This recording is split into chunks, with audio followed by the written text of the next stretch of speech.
Alors oui, bah, nous on pense que c'est pertinent, alors peut-être pas pour absolument tous les annonceurs, mais pour la plupart des annonceurs, on sait aujourd'hui que chaque canal de communication est pertinent dans un contexte donné, pour une cible donnée. Des fois il sera plus pertinent d'engager la conversation par email, d'autres fois via l'application, d'autres fois via RCS ou via SMS. Donc nous on pense que RCS a vraiment toute sa place dans cette combinaison de canaux de communication parce qu'il offre une expérience beaucoup plus riche et beaucoup plus fluide pour l'utilisateur final. Je peux te donner peut-être un ou deux exemples. Nous on a l'exemple d'un client bancaire qui est en train qui a intégré RCS dans ses canaux de communication lorsque les collaborateurs de la banque font tout le parcours pour distribuer des crédits immobiliers.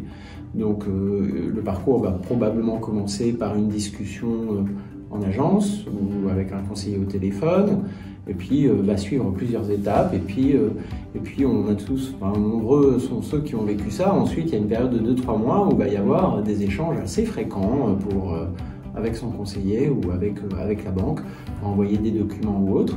Et c'est là où des fois ce sont des échanges, il faut réagir vite. Donc la communication sur mobile a beaucoup de sens, parce que beaucoup de clients nous disent on envoie des emails mais nos clients ils les voient pas, donc ils répondent pas, donc on perd du temps. Donc là ils utilisent le canal RCS parce que ça permet d'être visible et que le client réagisse beaucoup plus vite, mais en même temps ils peuvent offrir une véritable interface de dialogue où le client pose ses questions. Est-ce que vous savez où ça en est?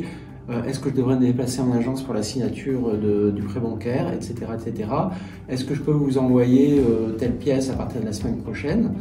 Donc voilà, on ne fait pas tout par RCS, mais dans tout ce parcours assez long, finalement, sur un temps long entre la banque et son client, on va avoir une partie des échanges en face à face, une partie des échanges peut-être par email, puis une partie des échanges via le canal RCS. Voilà. Donc ça, c'est le premier exemple qui me vient à l'esprit. Et puis je pense qu'il y a un deuxième exemple de combinaison qui est très intéressant, c'est que aujourd'hui, quand on achète sur Internet, et de plus en plus on achète sur un mobile, on utilise les applications. Et ce qu'on pense, c'est pas encore le cas aujourd'hui, c'est pas vraiment lancé, c'est que RCS va devenir un véritable canal de commerce mobile. Alors pourquoi on le sait? On le sait parce que c'est ce qui se passe en Chine, où une application comme WeChat, très similaire finalement à RCS, a pris de l'avance, et aujourd'hui l'essentiel des achats sur mobile en Chine et en Asie de façon un peu large passe directement via l'application de messagerie WeChat, totalement similaire, très similaire à RCS, et ne passe plus par les applications, ou en partie via les applications. On peut commencer son parcours dans l'application, le terminer, j'ai abandonné mon panier, l'annonceur me relance dans RCS, et je termine mon achat dans RCS. Voilà.